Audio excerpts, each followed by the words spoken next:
in the beginning. Before the church, before the law, before the fall. Before everything there was God. Our identity, our story, even our purpose. Everything has to start somewhere. And in the beginning, God.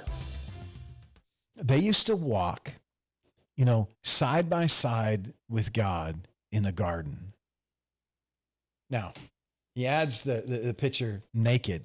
Now, we understand that, right? We think, absolutely no clothes and no shame. They just had no sin, no nothing. And so they walked without concern and without care. So this was beyond physical nakedness. Oh, I think so. Yes. They walked openly, their thoughts, their emotions, their passions openly before God.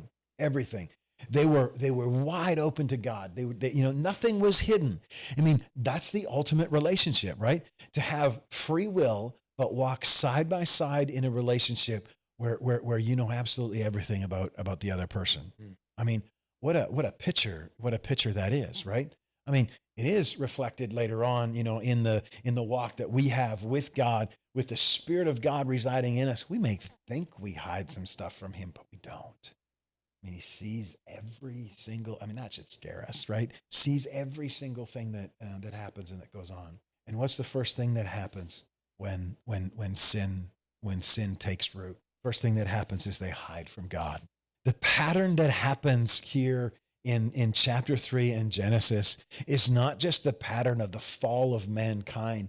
It's the pattern of you and I in our everyday lives. This is what happens. This is how we're led into sin. This is how we fall into sin. And this is our reaction to sin.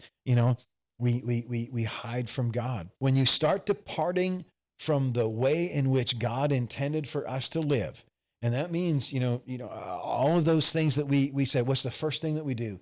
We stay away from the people of God. We stay away from the things of God. We stay away from the house of God. And, just as the woman said, as Eve said, I heard your voice in the garden and I was afraid because I was naked and I hid myself. That's the essence of sin. That's the essence of the condition of mankind. Most people, if they're honest, do not have to be convinced of their own sin. Most of us realize when we take an honest look in the mirror, that's not a real nice guy looking back at me. The result of their sin is death was already coming into the world. Yeah.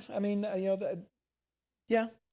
But I think it's more than that is that when, even after they had done this, what is the God who fashioned them? It's the God who created them, the God who breathed life into them. When they walked away, he knew it immediately. Sure. Knew it immediately. What does he do? Shows them compassion. Yeah, he goes to find them. I mean, isn't that amazing? That, we serve a God who knows we have departed, who knows, that we are hiding, who knows that our lives are now filled with shame because of what we have done. And he comes and finds us. This book, people who open their Bibles and they, sometimes, they will tell me because, I'm a pastor. They think that they say, oh, God's just mean. He's all about rules. It's all about, you've missed the point.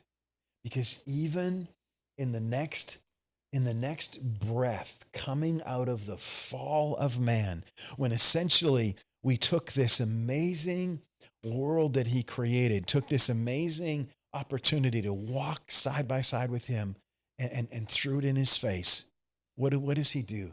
He comes after us. That is crazy. That's what this book is about. This book is about a God who is crazy enough to come after us, even, and I would say especially in our sin. The beginning matters.